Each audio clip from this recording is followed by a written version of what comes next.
It's Investor Tanner Litchfield, whatever you want to call me. Today I'm going to be talking about my second deal. This one was a headache, but make sure you stay through the whole video because I'm going to talk about the numbers, how bad they were or how good they were. I'm not going to share that yet, so stay tuned. This one was in Snohomish, Washington, where I lived at the time. It was in a beautiful location, close to downtown Snohomish, which is a touristy location, kind of like an old town vibe. But this one actually was not off market. Keep in mind, I still did not have all the off market tools and skills that I do now. But with this deal, I really learned the value of value add. I learned that fixing up a property, you can gain a lot of equity. And so from my first and second properties or deals, I found out that finding a deal off market and doing a value add, when you combine those two, that's when you really create wealth in real estate. But this one, my amazing realtor at the time, Krista Davis, shout out Krista Davis, found me this awesome property. And I ran my numbers like I had practiced for forever, put it in my little bigger pockets calculator, and the numbers looked great. Rent-wise, appreciation, cash flow, it hit all my boxes. We put in the offer and it was accepted. There was a counter in the middle, but this is another property that was on there for a while and they were unrealistic, so they didn't have a lot of activity. We came in with a lowball offer. They countered once and we accepted. This property had a lot of work that needed to be done. So that's where the story gets interesting. This house was 1900. It was built in 1900, like 1905 or something.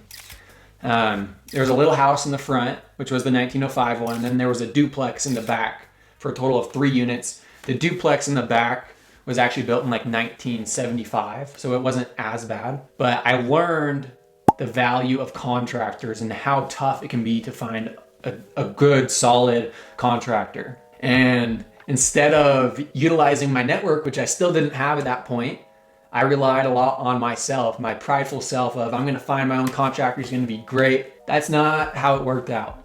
I found a contractor.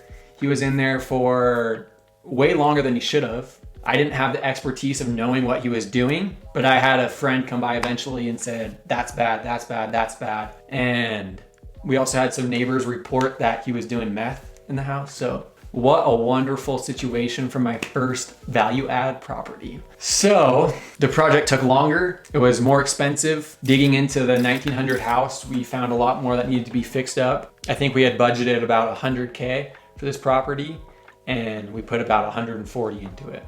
So please stay patient for the end when I go over the numbers. But yeah, so the process of finding contractors at this time was me literally reaching out to random people on Facebook. And I didn't really have a vetting process. My lesson that I now want to share with you all is don't vet your own contractors.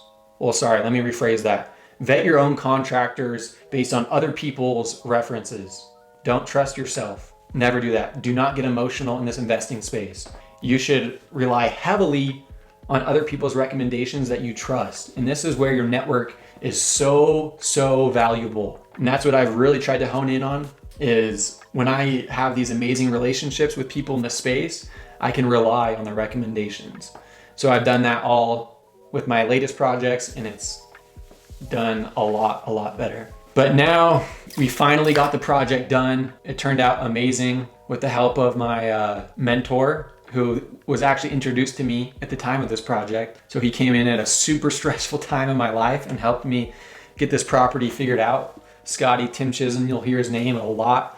I'll even have an interview with him at some point. But he has a construction team for all his projects. He doesn't work for other people, but in this special case, he helped me out. We got the property fixed up. We got it rented out. Now this is where the blessing comes into play. During this was also like a few months after my first property. So it was right before the huge marketing craze or the huge housing market craze. And my rents, my expected rents were now a lot higher. The house was now valued a lot higher. So I got really lucky. That 40K extra in rehab now didn't matter. And all that stress was over my head because the market saved me. So now for the numbers. I bought this property at $550,000, and with my 140K of rehab, I was all in at 690,000. Now today this property is worth around 900,000. So that's $210,000 of equity, of appreciation. And now for the cash flow part, my favorite, the mortgage is about 2,400. That includes insurance, taxes, and my rents are 5,100. This property is now cash flowing at like $2,400. So it's an amazing deal. The market saved me. I think it still would have worked out, but I don't know about to this degree. The lesson of this is to hire a mentor or find a mentor, whether it's your best friend's dad, your uncle, whoever it may be. It'll save you from a lot of these mistakes and really propel your success. So please subscribe, comment, join me on this journey. It's gonna be a fun one. 2022 is gonna be crazy. Thank you for watching.